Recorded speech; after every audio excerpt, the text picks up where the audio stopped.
नमस्कार, मैं हूं आपके साथ मयंक। तो देखिए किस तरह से कतर पर हमले हुए, इजराइल ने जो हमला किया कतर पे, उसके बाद अब ओआईसी की बैठक हो रही है। 57 देश जो है उसमें शामिल हैं, जिस पे ये चर्चा हो रही है कि कैसे इजराइल को जवाब दिया जाए। लेकिन इस बीच दो चीज़ों की मैं चर्चा करना चाह रहा हूं। पहली चीज़ जो कि सब तरफ इसकी चर्चा हो रही है कि क्या ईरान की मिसाइल से अब कतर जवाब देगा इजराइल को। क्या ईरान अपनी हाइपरसोनिक और बैलिस्टिक मिसाइल्स कतर को देने जा रहा है। देखिए मिडिल ईस्ट में कुछ चीज़ें ऐसी हो रही हैं जो सब कुछ जिन्होंने पलट के रख दिया है। अब देखना ये है कि ये बात कितने आगे बढ़ती है। देखिए एक और चीज़ है, लास्ट फ्राइडे को मैं वीडियो बनाता हूँ अपना, आप लोगों को पता ही है कि आई गो टू अ मॉस्क, वहाँ पे कुछ लोगों से मेरी बात होती है, दोस्तों से, तो वहाँ चर्चा होती है। मैं उसका वीडियो बना नहीं पाया, मुझे वक्त मिलेगा तो मैं अलग से वो वीडियो बनाऊँगा। लेकिन वहाँ पे ये चर्चा हो रही थी कि देखिए जिस तरह से कतर पे हमले हुए, क्या कतर अब इजराइल को जवाब देना चाहिए या कैसे जवाब देगा। तो इसी बीच ये चर्चा छिड़ी कि अगर देखिए ईरान पर जब हमले हुए तो ईरान ने उसका फ़ौरन जवाब दिया। इधर इजराइल की मिसाइल गिरी और अभी वो इजराइल की तरफ से हमला हुआ फाइटर जेट से, और तुरंत ईरान की तरफ से जो है उसका करारा जवाब दिया गया। यहाँ तक कि अमेरिका पे भी मिसाइल फायर की गई जो अल-उदैद एयरबेस था। तो ईरान जो है वो कैसे तुरंत जवाब कैसे दे देता है, ये मैंने कई लोगों से सवाल पूछा वहाँ जो मौजूद थे। आपको क्या लगता है कि ईरान में और बाकी देशों में क्या डिफरेंस है, जो ओआईसी के सदस्य हैं, जो अरब कंट्रीज़ हैं, तो कैसे ये ईरान जो है वो अचानक कैसे जवाब दे देता है, फ़ौरन कैसे जवाब देता है। तो वहाँ मौजूद एक शख्स थे, उन्होंने मुझसे कहा, इंटरेस्टिंग बात कही, मैं शेयर करना चाहूँगा कि खून में हुसैन की बहादुरी है, ईरान ने करबला से सीखा है, हुसैन वाला एक किसी से कम नहीं। देखिए ये उनकी तरफ से जवाब आया, इसीलिए हमने थंब में भी इस टाइटल का इस्तेमाल किया है कि खून में हुसैन की बहादुरी है, ईरान ने करबला से सीखा है। वो शायद अली खामेनी साहब के लिए ये बात कहना चाह रहे थे कि जब भी ईरान को झुकाने की कोशिश हुई, दबाने की कोशिश हुई, तो भले ईरान अकेला खड़ा रहा, लेकिन उसने हमेशा मुंह तोड़ जवाब दिया, जंग का हौसला दिखाया। तो इस तरह की बात उन्होंने कही, इस पर हम कभी अलग से चर्चा करेंगे। फिलहाल जिस बात की सबसे ज़्यादा चर्चा हो रही है वो ये हो रही है कि क्या ईरान अपनी मिसाइल्स कतर को देने जा रहा है। अब ये सवाल उठा कहाँ से, देखिए ईरान के लॉ मेकर हैं मुज्तबा ज़ायरी, इनकी तरफ से कहा गया है, he has called on Qatar to expel US forces and host Iranian revolutionary guard hypersonic missiles to counter Israeli threats. इनकी तरफ से ये ईरान के जो लॉ मेकर हैं, सांसद हैं, इनकी तरफ से ये बात कही गई कि कतर को अमेरिका की जो फोर्सेस हैं उसको बाहर कर देना चाहिए, और आईआरजीसी जो है ईरान की जो रेवोल्यूशनरी गार्ड है, इसको अपने आप तैनात करनी चाहिए, ईरान की मिसाइल्स अपने आप तैनात कीजिए। उन्होंने जो जराई हैं एड्रेस कतर्स आमिर शेख तमीम बिन हमद अल थानी directly on x urging the replacement of US military presence with IRGC aerospace forces. उन्होंने कहा कि भाई कतर को जो अमेरिकी फोर्सेस आपने अपने यहाँ बुला रखी हैं अल-उदैद एयरबेस में, 10,000 से ज़्यादा फोर्सेज हैं, आप इनको हटाइए और ईरान के सैनिक आप अपने यहाँ बुलाइए, ईरान की मिसाइल्स हम आपको देने के लिए तैयार हैं, आप उसे अपने आप तैनात कीजिए। वैसी जो मेजर जनरल मुसावी हैं ईरान के, इनकी तरफ से एक बात कही गई, उन्होंने कहा कि Iran vowed Tehran will never hesitate to defend Qatar against Israeli aggression. उन्होंने कहा कि किसी भी तरह का इजराइल अगर हमला करता है कतर पे तो ईरान बिल्कुल नहीं हिचकिचाएगा कतर की मदद करने से। अब देखिए ये जो बयान आए, इसके पहले एक और ईरान के जो प्रेसिडेंट हैं महमूद पेजेश्कियान साहब, इनकी तरफ से भी ये बयान आया। उन्होंने भी एक बात कही थी कि won't deter but want a firm response to any further aggression, कि अगर कोई भी तरह का हमला होता है तो हम जवाब देंगे। और उन्होंने है showed full solidarity with Qatar. उन्होंने ये भी कहा कि हम कतर के साथ जो है पूरी एकजुटता के साथ करें, और सभी मुस्लिम देशों से, इस्लामिक देशों से अपील की कि आप मिल के इसराइल के खिलाफ कदम उठाइए। तो देखिए ये जो 3-4 बयान आए जिसमें यह कहा गया कि अमेरिकन फोर्सेस को बाहर करिए, ईरान की आईआरजीसी कतर की सुरक्षा करेगी, ईरान की मिसाइल्स आप अपने यहाँ तैनात कीजिए, हम आपकी रक्षा करेंगे, हम आपको जवाब देंगे।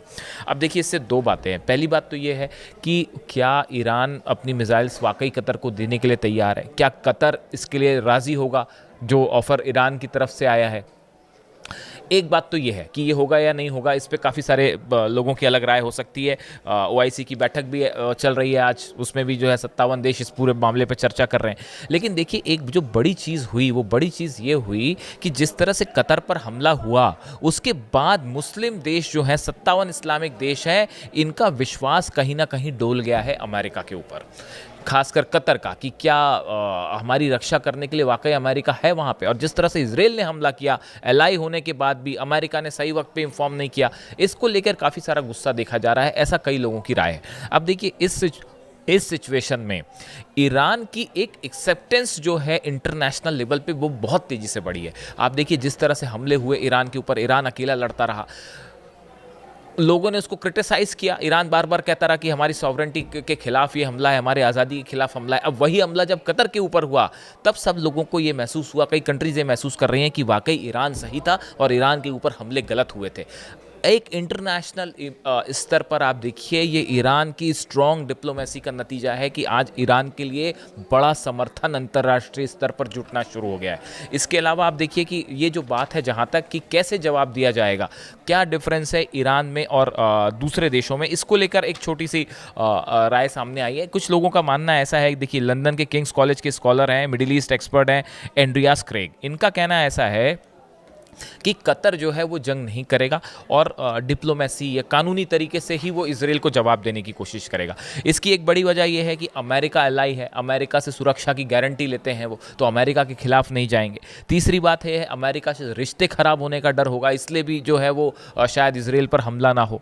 इसके अलावा बड़ी संख्या में जो है वो हथियार दिए जाते हैं अमेरिका की तरफ से सऊदी को, कतर को, यूएई को, तो ये देश जो हैं वो फ़ौरन अमेरिका के खिलाफ जाने के और इजराइल पर हमला करने का फैसला नहीं करेंगे। दूसरा, ईरान के साथ कंफर्ट लेवल अब बढ़ना शुरू हुआ है, लेकिन अभी भी बहुत स्ट्रैटेजिक लेवल पर पार्टनरशिप नहीं है, इसलिए भी शायद ईरान वाला जो मिसाइल वाला ऑफर है वो उतना प्रैक्टिकल ना हो।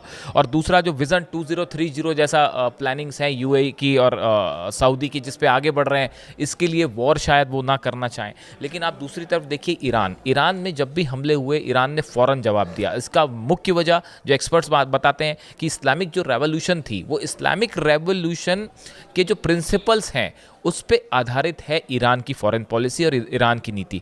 ईरान ने किसी भी तरह का जो उसके ऊपर सैंक्शंस लगे उसे अलग थलग करने की कोशिश की गई, इकोनॉमिक सैंक्शंस लगे उसकी कोई परवाह नहीं करी और बेबाक होकर हमेशा जवाब दिया। इसके अलावा जो हथियारों की बात होती है, ईरान ने रशिया से हथियार मिले हैं, चीन से मिले हैं, लेकिन ईरान ने अपने खुद की हाइपरसोनिक मिसाइल्स डेवलप करने में तेज़ी से आगे बढ़ा है। अपने खुद के हथियार बनाए हैं ईरान ने, उसको बहुत ज़्यादा दूसरे पर निर्भर नहीं रहना पड़ता। ये भी एक बड़ी वजह, जब आपके पास खुद अपने कंट्री में बनाए हुए हथियार होते हैं तो आप किसी देश के दबाव में नहीं आते। इसके साथ ही आपने देखा होगा कि जहाँ तक फ़िलिस्तीनियों की मदद करने वाली बात है, ईरान ने बड़े खुल के फ़िलिस्तीनियों का समर्थन किया और उसके लिए फिर जो परिणाम भुगतने पड़े, जब स्ट्राइक हुई, 12 दिन का युद्ध हुआ, तब भी ईरान ने जो है किसी तरह के दबाव में अली खामेनी साहब नहीं आए और वो उन्होंने बेबाक जवाब दिया, चाहे अमेरिका खिलाफ हो, चाहे अरबियन कंट्रीज़ खिलाफ हो, चाहे जो है वो इजराइल की तरफ से हमले हो रहे हों, बट ईरान अकेला लड़ता रहा, लेकिन फ़ौरन जवाब दिया उसने। शायद ये इसी वजह से वो भाई साहब जो कहना चाह रहे थे कि खून में हुसैन की बहादुरी है और ईरान ने करबला से सीखा है, हुसैन वाला एक किसी से कम नहीं, इस तरह की जो बात है वो शायद इसीलिए कही होगी उन्होंने। अब सोशल मीडिया पे मैं देख रहा था इस तरह की बातें कही जाती है कई जगह। अब देखिए इन स्थिति में सवाल ये है कि ये जो OIC की बैठक है, अब इसमें क्या फैसला होने वाला है? क्या इजराइल के खिलाफ कोई बड़ा एक्शन होने जा रहा है? और ये ईरान की मिसाइल्स वाली जो बात है, देखिए ईरान के मिसाइल्स ने वो तबाही मचाई इजराइल में कि एक आइकन बन गई है ईरान की मिसाइल्स की, एक मतलब उसका एग्जांपल्स दिए जा रहे हैं कि देखिए मिसाइल्स तो ऐसी होनी चाहिए। अब इसको लेके ये जो बड़ा ऑफर ईरान की तरफ से है कतर को कि आप हमारी मिसाइल्स लीजिए, हम सुरक्षा की गारंटी देते हैं आपके, हम आपको धोखा नहीं देंगे, तो अब ये सोशल मीडिया पे एक चर्चा का मुद्दा बन गया। और इसके बीच में OIC की बैठक, अब देखते हैं इस बैठक में क्या निकल के आता है। इससे जुड़ा जो भी अपडेट होगा हम आप तक पहुंचाएंगे। Thank you so much.